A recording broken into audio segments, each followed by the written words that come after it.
ಬಂದಿರುವಂತಹದ್ದು 3 of wands ಬಂದಿದೆ. ಎನ್ವಿಷನಿಂಗ್ of future, ನಿಮ್ಮ ಭವಿಷ್ಯತ್ತಿನ ದೃಷ್ಟಿಯನ್ನ ಗಮನದಲ್ಲಿಟ್ಕೊಂಡು, ನಿಮ್ಮ ಭವಿಷ್ಯತ್ತಿನಲ್ಲಿ ಚೆನ್ನಾಗಿರ್ಬೇಕು ಅನ್ನುವಂತಹ ಗಮನದಲ್ಲಿಟ್ಕೊಂಡು ನೀವು ಆಲೋಚನೆಯನ್ನ ಮಾಡ್ತಾ ಇರುವಂತಹದ್ದು, ಮುಂದೆ ಹೋಗ್ತಾ ಇರುವಂತಹದ್ದು ರೆಪ್ರೆಸೆಂಟ್ ಆಗ್ತಾ ಇದೆ. ನಿಮ್ಮ ಲವ್ ಲೈಫಿನ ವಿಚಾರವಾಗಿ ನಲ್ಲಿ ಬಹಳಷ್ಟು ಫುಲ್ಫಿಲ್ಮೆಂಟ್ ಗಳಿತ್ತು, ಸಮಾಧಾನ ಇತ್ತು, ಸಂತೋಷದಿಂದ ಇದ್ರಿ, ಬಹಳಷ್ಟು ಕೇರಿಂಗ್ ಇಂದ ಇದ್ರಿ, ಮತ್ತು ಅದರಲ್ಲಿ ಕೆಲವೊಂದು ರೀತಿಯ ಆಲೋಚನೆಯನ್ನ ಕೂಡ ಮಾಡ್ತಾ ಇದ್ರಿ. ಏನು ರೀತಿಯ ತೊಂದರೆಗಳಾಗಬಾರ್ದು, ಈ ಲವ್ ಲೈಫಿನಿಂದ ನನಗೆ ಯಾವುದೇ ರೀತಿಯ ತೊಂದರೆಗಳಾಗಬಾರ್ದು ಅನ್ನುವಂತಹ ಚಿಂತೆ ಕೂಡ ನೀವು ಪಾಸ್ಟಿನಲ್ಲಿಯೂ ಕೂಡ ಸ್ವಲ್ಪ ಇದ್ದಿದ್ದು ರೆಪ್ರೆಸೆಂಟ್ ಆಗ್ತಾ ಇದೆ. ಖುಷಿ ಇತ್ತು, ಸಮಾಧಾನ ಇತ್ತು, ಬಹಳ ಕೇರಿಂಗ್ ಇಂದ ಇರ್ತಾ ಇದ್ರಿ, ಬಟ್ ಅಲ್ಲಿ ಸ್ವಲ್ಪ ಚಿಂತೆ ಕೂಡ ಇದ್ದಂತಹದ್ದು ನಿಮ್ಮ ಪಾಸ್ಟಿನಲ್ಲಿ ಲವ್ ಲೈಫಿನ ವಿಚಾರವಾಗಿ ರೆಪ್ರೆಸೆಂಟ್ ಆಗ್ತಾ ಇದೆ. ಭಯ ಏನಿರ್ಲಿಲ್ಲ, ಸ್ವಲ್ಪ ರೀತಿಯ ಚಿಂತೆಗಳು ನಿಮ್ಮಲ್ಲಿ ಇದ್ದಂತಹದ್ದು ರೆಪ್ರೆಸೆಂಟ್ ಆಗ್ತಾ ಇದೆ. ನೆಕ್ಸ್ಟ್ ಅಟ್ ದ ಪ್ರೆಸೆಂಟ್ ನಲ್ಲಿ ಏನಾಗ್ತಾ ಇದೆ ಅನ್ನೋದನ್ನ ನೋಡೋಣ. ಅಲ್ಲಿಯೂ ಸ್ವಲ್ಪ ಚಿಂತೆ ಇತ್ತು, ಇಲ್ಲಿನೂ ಕೂಡ ಯೋಚನೆಯನ್ನ ಮಾಡ್ತಾ ಇದ್ದೀರಾ. ಎಲ್ಲವೂ ಚೆನ್ನಾಗಿದೆ, ಸಮಾಧಾನವಾಗಿದೆ, ಎಲ್ಲವೂ ಚೆನ್ನಾಗಿ ಆಗ್ತಾ ಇತ್ತು, ಆದ್ರೆ ಲಾಸ್ಟ್ ಅಲ್ಲಿ ಯಾಕೆ ಹಿಂಗ್ ಆಗ್ತಾ ಇದೆ ಅಂತ ಅಟ್ ಪ್ರೆಸೆಂಟ್ ನಲ್ಲಿ ನಿಮ್ಮ ಲವ್ ಲೈಫಿನ ವಿಚಾರವಾಗಿ ಯೋಚನೆಯನ್ನ ಮಾಡ್ತಾ ಇರುವಂತದ್ದು ರೆಪ್ರೆಸೆಂಟ್ ಆಗ್ತದೆ. ಇದು ಈ ಕಾರ್ಡಿಗೆ ನಾನು ಕ್ಲಾರಿಫಿಕೇಶನ್ ಕಾರ್ಡ್ ಅನ್ನು ತಗೊಂಡಾಗ 7 ಆಫ್ ವ್ಯಾಂಡ್ಸ್ ಬಂದಿದೆ. ಡಿಫೆನ್ಸಿವ್ನೆಸ್ ಅನ್ನ ರೆಪ್ರೆಸೆಂಟ್ ಮಾಡ್ತಾ ಇದೆ. ಲವ್ ಲೈಫ್ ನ ವಿಚಾರವಾಗಿ, ನಿಮ್ಮ ಲವ್ ಲೈಫ್ ನ ವಿಚಾರವಾಗಿ ತಮ್ಮ ಹಿತಾಸಕ್ತಿಗಳ ಕಡೆಗೆ, ತಮ್ಮ ಭವಿಷ್ಯತ್ತಿನ ಕಡೆಗೆ ಹೆಚ್ಚು ಗಮನವನ್ನ ಕೊಡ್ತಾ ಇರುವಂತಹದ್ದೇ ರೆಪ್ರೆಸೆಂಟ್ ಆಗ್ತಾ ಇರೋದಂತೂ. ಸಾಂಪ್ರದಾಯಿಕವಾದಂತಹ ಆಲೋಚನೆಗಳನ್ನ ಮಾಡುವಂತಹದ್ದು ರೆಪ್ರೆಸೆಂಟ್ ಆಗ್ತಾ ಇದೆ. ಮದುವೆಗಳ ವಿಚಾರದಲ್ಲಿ ಸ್ವಲ್ಪ ಟ್ರೆಡಿಷನಲ್ ಆಗಿ ಥಿಂಕ್ ಮಾಡ್ತಾ ಇರುವಂತಹದ್ದು, ತಮ್ಮದೇ ಆದಂತಹ ಪ್ಯಾಷನೇಟ್ ಏನಿದೆ ಅದರ ಕಡೆಗೆ ಹೆಚ್ಚು ಗಮನವನ್ನ ಕೊಡ್ತಾ ಇರುವಂತಹದ್ದು ರೆಪ್ರೆಸೆಂಟ್ ಆಗ್ತಾ ಇದೆ. ನಿಮ್ಮ ಲವ್ ಲೈಫ್ ನ ವಿಚಾರದಲ್ಲಿ ಈಗ ಸ್ವಲ್ಪ ಕೆಲವೊಂದು ರೀತಿಯ ಆಲೋಚನೆಗಳನ್ನ ನೀವು ಮಾಡ್ತಾ ಇರುವಂತಹದ್ದು ಇಲ್ಲಿ ರೆಪ್ರೆಸೆಂಟ್ ಆಗ್ತಾ ಇದೆ. ಇನ್ ಫ್ಯೂಚರಿನ ದೃಷ್ಟಿಯಿಂದ ಏನಾಗುತ್ತೋ, ಹೇಗಾಗುತ್ತೋ, ಹೆಂಗಿರುತ್ತೋ ಅನ್ನುವಂತಹ ಆಲೋಚನೆಗಳನ್ನ ನೀವು ಮಾಡ್ತಾ ಇರುವಂತಹದ್ದು ರೆಪ್ರೆಸೆಂಟ್ ಆಗ್ತದೆ. ಇನ್ ಇಮಿಡಿಯೇಟ್ ಫ್ಯೂಚರ್ ನಲ್ಲಿ ಕೂಡ ನಿಮ್ಗೆ ಪೊಸೆಸಿವ್ನೆಸ್ ಅನ್ನ ರೆಪ್ರೆಸೆಂಟ್ ಮಾಡ್ತಾ ಇದೆ. ಎಲ್ಲವನ್ನ ತಮ್ಮ ಕಂಟ್ರೋಲ್ ನಲ್ಲೇ ಇಟ್ಕೊಬೇಕು, ಯಾವುದನ್ನು ಓಪನ್ ಅಪ್ ಆಗಿ ಮಾತಾಡಬಾರ್ದು. ನಾನು ಭವಿಷ್ಯತ್ತಿನ ದೃಷ್ಟಿಯಿಂದ ನನ್ನ ಹಣಕಾಸಿನ ಬಗ್ಗೆ ಹೆಚ್ಚು ಗಮನವನ್ನ ಕೊಡಬೇಕೇ ಹೊತ್ತು ಲವ್ ಲೈಫಿನ ವಿಚಾರದಲ್ಲಿ ಅಷ್ಟು ಗಮನವನ್ನ ಸಾಧ್ಯದ ಮಟ್ಟಿಗೆ ಕೊಡ್ತಾ ಇರುವಂತಹದ್ದು ಇಲ್ಲೇನು ರೆಪ್ರೆಸೆಂಟ್ ಆಗ್ತಾ ಇಲ್ಲ. ಆಫ್ ಪಾರ್ಟಿಗಳಿಗೆ ನಾನು ಕ್ಲಾರಿಫಿಕೇಶನ್ ಕಾರ್ಡ್ ಅನ್ನ ಕೊಟ್ಟಾಗ ಅವ್ರು ಓಪನ್ ಅಪ್ ಆಗದೆ ಇರೋದೇ ನೀವು ಕೆಲವೊಂದು ರೀತಿಯ ಆಲೋಚನೆಗಳನ್ನ ಅಥವಾ ಚಿಂತೆಗಳನ್ನ ಮಾಡ್ತಾ ಇರುವಂತಹದ್ದು ರೆಪ್ರೆಸೆಂಟ್ ಆಗ್ತಾ ಇದೆ. ಯಾವುದನ್ನು ಕೂಡ ಓಪನ್ ಅಪ್ ಆಗಿ ಹೇಳ್ತಾ ಇಲ್ಲ ಇರೋದೇ ನಿಮ್ಮ ಚಿಂತೆಗಳಿಗೆ ಕಾರಣವಾಗಿರುವಂತಹದ್ದು. ಮತ್ತೆ ಹಣಕಾಸಿನ ಆಲೋಚನೆಗಳನ್ನ ಮಾಡಿಕೊಂಡು ಇನ್ವೆಸ್ಟಿಂಗ್ ಫ್ಯೂಚರ್ ನ ಗಮನದಲ್ಲಿ ಇಟ್ಕೊಂಡು ಅವರು ಮೂವ್ ಆನ್ ಆಗ್ತಾ ಇರುವಂತಹದ್ದು, ನಿಮ್ಮ ಲವ್ ಲೈಫಿನ ವಿಚಾರಕ್ಕೆ ಮೂವ್ ಆನ್ ಆಗ್ತಾ ಇರುವಂತಹದ್ದು, ಪ್ರೀತಿಯನ್ನ ಬಿಟ್ಟು ಮುಂದೆ ಹೋಗ್ತಾ ಇರುವಂತಹದ್ದು ರೆಪ್ರೆಸೆಂಟ್ ಆಗ್ತಾ ಇದೆ. ಕೆಲವೊಬ್ಬರಿಗೆ ಸ್ವಲ್ಪ ಕ್ವಿಕ್ ಆಕ್ಷನ್, ಕ್ವಿಕ್ ಥಿಂಕಿಂಗ್ ಅನ್ನ ಮಾಡಿ ಮುಂದೆ ಹೋಗ್ತಾ ಇರುವಂತಹದ್ದು, ಬೇಜಾರಿನಿಂದ ಮುಂದೆ ಹೋಗ್ತಾ ಇರುವಂತಹದ್ದು ರೆಪ್ರೆಸೆಂಟ್ ಆಗ್ತಾ ಇದೆ. ಥರ್ಡ್ ಕಾರ್ಡಿನಲ್ಲಿಯೂ ಕೂಡ ದ ವರ್ಡ್ ಕಾರ್ಡ್ ರೆಪ್ರೆಸೆಂಟ್ ಆಗ್ತಾ ಇದೆ. ಅಂದ್ರೆ word is represented by ending ಅನ್ನ ರೆಪ್ರೆಸೆಂಟ್ ಮಾಡುತ್ತೆ. ಬೇಜಾರಿನಿಂದ ಕೆಲವೊಂದು ಲವ್ ಲೈಫಿನ ವಿಚಾರವಾಗಿ ಎಂಡಿಂಗ್ ಅನ್ನ ಮಾಡುವಂತಹದ್ದು ರೆಪ್ರೆಸೆಂಟ್ ಆಗ್ತಾ ಇದೆ.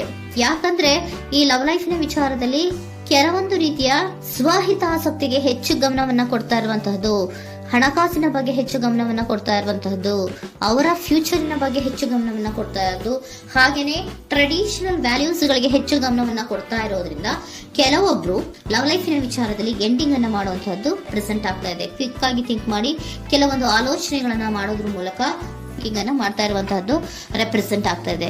ಮತ್ತೆ ಕೆಲವೊಬ್ರು ಯಾವುದನ್ನು ಕೂಡ ಓಪನ್ ಅಪ್ ಆಗಿ ಹೇಳ್ಕೊಳ್ಳುದಿರ ಪೊಸೆಸಿವ್ನೆಸ್ ಆಗಿರುವಂತಹದ್ದು ರೆಪ್ರೆಸೆಂಟ್ ಆಗ್ತಾ ಇದೆ. ನಿಮ್ಮ ಲವ್ ಲೈಫಿನ ವಿಚಾರವಾಗಿ ಯಾವುದನ್ನು ಕೂಡ ಓಪನ್ ಅಪ್ ಆಗಿ ಹೇಳ್ಕೊತಾ ಇಲ್ಲ, ಸುಮ್ಮನೆ ಮುಂದೆ ಹೋಗ್ತಾ ಇರುವಂತಹದ್ದು ರೆಪ್ರೆಸೆಂಟ್ ಆಗ್ತಾ ಇದೆ. ಯಾಕೆ ಅವರಿಗೆ ಇನ್ವೆಸ್ಟಿಂಗ್ ಫ್ಯೂಚರ್ ನ ದೃಷ್ಟಿಯಿಂದ ಗಮನವನ್ನ ಇಟ್ಕೊಂಡು ಭವಿಷ್ಯತ್ತಿನಲ್ಲಿ ಏನಾಗುತ್ತೋ, ಹೇಗಾಗುತ್ತೋ ಅನ್ನೋಂಥ ಗಮನವನ್ನ ಇಟ್ಕೊಂಡು ಅವ್ರ ಬಗ್ಗೆ ಮಾತ್ರ ಅವರು ಯೋಚನೆಯನ್ನ ಮಾಡ್ತಾ ಇರುವಂತಹದ್ದು ಕೆಲವೊಬ್ಬರಿಗೆ ರೆಪ್ರೆಸೆಂಟ್ ಆಗ್ತದೆ.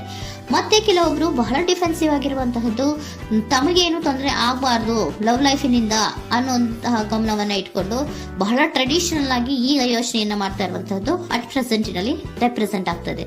ಹಿಂದೆ ನಿಮ್ಮಲ್ಲಿ ಸಂತೋಷ ಇತ್ತು, ಸಮಾಧಾನ ಇತ್ತು, ಬಹಳ ಕೇರಿಂಗ್ ಇತ್ತು, ಆದ್ರೂ ಕೂಡ ನಿಮ್ಮಲ್ಲಿ ಕೆಲವೊಂದು ಯೋಚನೆಗಳು ಇದ್ದೇ ಇತ್ತು. ಭಯ ಇಲ್ಲ ಅಂದ್ರೂ ಕೂಡ ಸ್ವಲ್ಪ ಆಲೋಚನೆಗಳನ್ನ ಮಾಡ್ತಾ ಇರುವಂತಹದ್ದು, ನನಗೇನು ತೊಂದರೆ ಆಗಬಾರ್ದು, ಯಾವುದೇ ರೀತಿಯ ತೊಂದರೆಗಳು ಆಗಬಾರ್ದು ಅನ್ನುವಂತಹ ಆಲೋಚನೆಯನ್ನ ಮಾಡ್ತಾ ಇರುವಂತಹದ್ದೇ ನಿಮ್ಮ ಲವ್ ಲೈಫಿನಲ್ಲಿ ರೆಪ್ರೆಸೆಂಟ್ ಆಗ್ತಾ ಇರೋದು. ಏಂಜಲ್ ಗೈಡೆನ್ಸ್ ಅನ್ನ ತಗೊಂಡ್ಬಿಡೋಣ.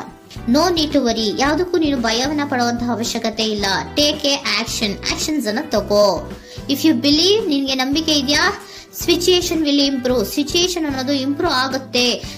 ಆಕ್ಷನ್ ಅನ್ನ ತಗೋಬೇಕು ಅಂತ ನಿಮ್ಗೆ ಈ ಲವ್ ಲೈಫಿನ ವಿಚಾರವಾಗಿ ಅನ್ಕೊಂಡಿದ್ರೆ ಟೇಕ್ ಆಕ್ಷನ್ಸ್ ಅನ್ನ ತಗೋ ಅಂತ ಕೂಡ ಏಂಜಲ್ ಗೈಡೆನ್ಸ್ ನಿಮ್ಗೆ ಕೊಡ್ತಾ ಇದ್ದಾರೆ. ಯಾಕೆ ನಿಮ್ಗೆ ಈ ರೀತಿ ಬರ್ತಾ ಇದೆ ರೀಡಿಂಗ್ ಗಳಲ್ಲಿ ಅನ್ನೋದಕ್ಕೆ ನಾನು ನಿಮ್ಮ ಸರೆಂಡರ್ ಸಿಚುಯೇಷನ್ ಹೇಗಿದೆ ಅನ್ನೋದ್ರ ಬಗ್ಗೆ ನಾನು ಒಂದು ಕಾರ್ಡ್ ಅನ್ನ ತಗೊಂತೀನಿ. It is a healthy to set boundaries in relationship. Healthy set boundaries ಅನ್ನ ಮಾಡ್ತಾ ಇದ್ದೀರಾ? ಯಾರೋ ನಿಮ್ಮ ಲವ್ ರಿಲೇಶನ್ಶಿಪ್ ವಿಚಾರದಲ್ಲಿ ಹೆಲ್ದಿ ಬೌಂಡ್ರೀಸ್ ಅನ್ನ ಸೆಟ್ ಮಾಡ್ತಿದ್ದೀರಾ? Practice experiencing your needs. ಏನ್ ಬೇಕು ನನಗೆ ಅನ್ನೋದ್ರ ಬಗ್ಗೆ ಈಗ ಆಲೋಚನೆಯನ್ನ ಮಾಡ್ತಾ ಇರುವಂತದ್ದು. Remember that no is a complete sentence.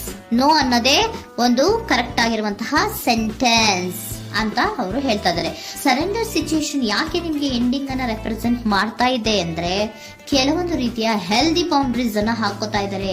ನಾನು ಹೀಗೆ ಇರಬೇಕು, ನಾನು ಭವಿಷ್ಯತ್ತಿನ ಕಡೆಗೆ ಹೆಚ್ಚು ಗಮನವನ್ನ ಕೊಡಬೇಕು, ನನ್ನ ಲವ್ ಲೈಫಿಗಿಂತ ನನ್ನ ಹಣಕಾಸಿನ ಬಗ್ಗೆ ಹೆಚ್ಚು ಗಮನವನ್ನ ಕೊಟ್ಟು ಕೆಲವೊಂದು ರೀತಿಯ ನಮ್ಮ ಜೀವನದಲ್ಲಿ ಟ್ರೆಡಿಷನ್ ವ್ಯಾಲ್ಯೂಸ್ ಗಳಿಗೆ ಹೆಚ್ಚು ಗಮನವನ್ನ ಕೊಡಬೇಕು ಅನ್ನೋದ್ರ ಕಾರಣಗಳಿಗೆ ಕೆಲವೊಬ್ರು ನಿಮ್ಮ ಲವ್ ಲೈಫಿನ ವಿಚಾರದಲ್ಲಿ ಎಂಡಿಂಗ್ ಅನ್ನ ಮಾಡುವಂತಹದ್ದು ರೆಪ್ರೆಸೆಂಟ್ ಆಗ್ತದೆ. ಯಾಕೋ ಕೆಲವೊಬ್ರು ಹೆಲ್ದಿ ಬೌಂಡ್ರೀಸ್ ಗಳನ್ನ ಹಾಕೋತಾ ಇರುವಂತಹದ್ದು ರೆಪ್ರೆಸೆಂಟ್ ಆಗ್ತಾ ಇದೆ. ಅದಕ್ಕೇನೆ ನಿಮ್ಗೆ ಏಂಜಲ್ ಗೈಡೆನ್ಸ್ ಕೂಡ ಕೊಟ್ಟಿರುವಂತಹದ್ದು.